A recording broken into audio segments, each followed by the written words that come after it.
शिव पार्वती विवाह की कथा भारतीय पुराणों में अत्यंत पवित्र और आध्यात्मिक मानी जाती है। ये कथा प्रेम, तपस्या, भक्ति और दिव्य मिलन का प्रतीक है। पौराणिक मान्यताओं के अनुसार देवी सती भगवान शिव की प्रथम पत्नी थीं।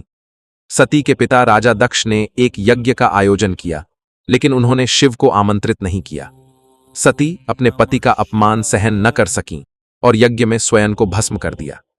इस घटना के बाद भगवान शिव अत्यंत दुखी हो गए और उन्होंने संसार से विरक्ति ले ली। इधर सती ने अगले जन्म में हिमालय राज की पुत्री पार्वती के रूप में जन्म लिया। पार्वती बचपन से ही भगवान शिव के प्रति गहरी भक्ति रखती थीं। उन्होंने यह निश्चय किया कि वे केवल शिव को ही अपने पति रूप में प्राप्त करेंगी। इसके लिए उन्होंने कठोर तपस्या आरंभ की। पार्वती ने वर्षों तक कठिन तप किया। उन्होंने जंगलों में रहकर फल फूल खाए, फिर केवल जल पर जीवन बिताया और अंत में अन्न का त्याग कर दिया। उनकी तपस्या इतनी कठोर थी कि पूरे ब्रह्मांड में उनकी भक्ति की चर्चा होने लगी। भगवान शिव भी पहले तपस्या में लीन थे और संसार से पूरी तरह अनासक्त हो चुके थे।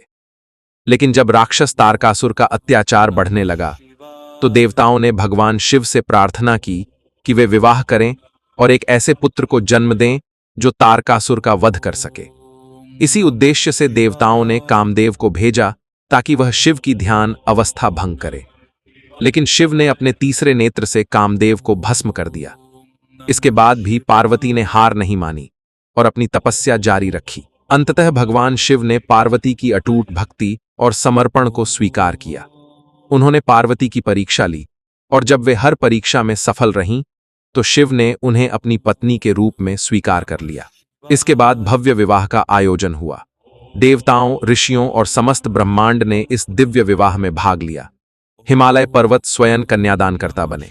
शिव बारात अत्यंत अनोखी थी, जिसमें भूत, गण, ऋषि और देव सभी शामिल थे।